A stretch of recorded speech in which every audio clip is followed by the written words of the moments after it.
Alors là, dites-vous, cette vidéo elle n'était pas du tout prévue. Là, je viens juste de finir ma vidéo sur la liste du Maroc pour affronter la Côte d'Ivoire et le Libéria. Et j'apprends quoi? Dès que je termine, dès que j'ouvre Twitter, j'apprends que le Maroc va organiser une Coupe du Monde dans 7 ans. Je sais pas si on se rend compte à quel point c'est incroyable. Incroyable bien sûr pour le Maroc déjà, mais pour le football africain. C'est la deuxième fois seulement dans l'histoire du football africain qu'une Coupe du Monde s'organise sur ce continent. Je sais pas si vous imaginez à quel point c'est exceptionnel. Alors, ce qui est un petit peu dommage, c'est que cette candidature elle sera un petit peu trop partagée, je trouve, à mon goût. Parce que, allez, à la limite que ça se fasse avec le Maroc, le Portugal et l'Espagne, ça reste assez légitime. C'est des pays qui sont quasiment frontaliers. Mais que ça se fasse aussi avec l'Uruguay et l'Argentine, là par contre, j'ai vraiment du mal à comprendre. Mais bon, après, je pense qu'il faudra juste se faire à l'idée. Je pense qu'on verra de plus en plus, justement, de candidatures pour des compétitions comme ça qui seront groupées. C'est quelque chose qui va être, je pense, banalisé d'ici quelques temps. Mais en tout cas, ça n'empêche pas que ça reste exceptionnel d'organiser, ou en tout cas de faire partie de l'organisation pour une Coupe du Monde. Même s'il y a juste un seul match qui se joue dans ton pays, même s'il y a une mi-temps qui se joue dans ton pays, ça reste incroyable.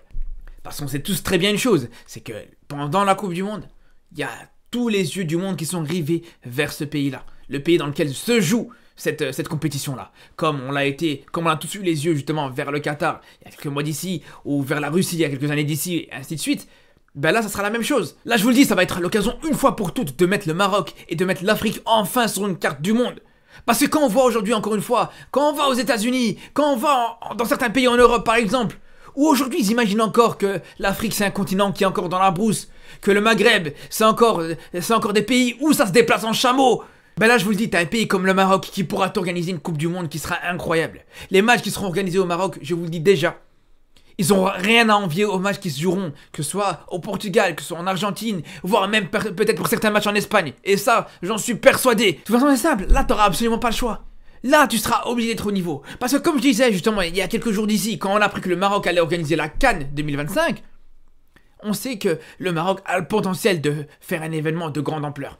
On sait que justement, t'as toutes les armes en main pour pouvoir proposer quelque chose d'exceptionnel. Mais là, qu'en plus de ça, on sait que t'auras le monde entier qui aura les yeux rivés sur toi. On sait que t'auras pas le droit à l'erreur. On sait que là, tu dois absolument répondre présent parce que là, ça en va même d'une question de fierté. Encore une fois, pour le Maroc ou pour même le continent africain. Là maintenant, je sais très bien que quand on va discuter avec des Sénégalais ou même quand tu vas discuter avec d'autres Africains, ils seront tous derrière le Maroc pour l'organisation de cette compétition. Ils vont espérer que le Maroc représente le mieux possible le continent africain. Parce que là, contrairement à la CAN, c'est pas juste les personnes qui sont intéressées par le football, voire par le football africain qui seront intéressées par cette compétition-là. Là, on parle de la Coupe du Monde, la compétition la plus suivie dans le monde, par définition. Il n'y a pas juste des personnes qui sont intéressées par le football qui seront intéressées par ça. Il n'y a pas juste les personnes qui te regardent des matchs tous les week-ends qui vont regarder cette Coupe du Monde-là. Mais le monde entier, vraiment. Des personnes qui sont intéressées par le football de près ou de loin, ou des personnes qui sont même pas forcément intéressées par le foot. C'est pour ça que je vous le dis encore une fois, c'est un événement d'une ampleur incroyable. C'est vraiment une grande fierté en tant que Marocain de voir que mon pays va organiser une Coupe du Monde, ou en tout cas certains matchs d'une Coupe du Monde. Donc voilà, on espère vraiment qu'on sera à la hauteur. Et c'est pour ça que je vous le dis, il y a 7 ans de préparation, il y a une CAN qui arrive au Maroc, et là, vraiment, on sera vraiment hyper attentif là-dessus. On sera vraiment très très exigeant là-dessus. Et je vous le dis, je vous le redis, parce que c'est vrai que j'ai tendance à être un petit peu exigeant ou un petit peu être critique avec d'autres pays africains quand ils organisent des compétitions en Afrique. Et c'est pour ça, c'est simple. Là, justement, vous pouvez retourner voir dans ma vidéo précédente. Justement, même sans savoir que le Maroc allait organiser cette Coupe du Monde en 2030, j'étais déjà en train de parler justement et de reprocher un petit peu certaines erreurs de communication de la part de la fédération marocaine. Et ça juste dans l'optique de savoir qu'on allait organiser une CAN bientôt. Donc maintenant qu'on sait qu'on va organiser une Coupe du Monde, mais c'est clair et net que là, je vous le dis, à chaque rassemblement, à chaque match du Maroc, je serai attentif à tout.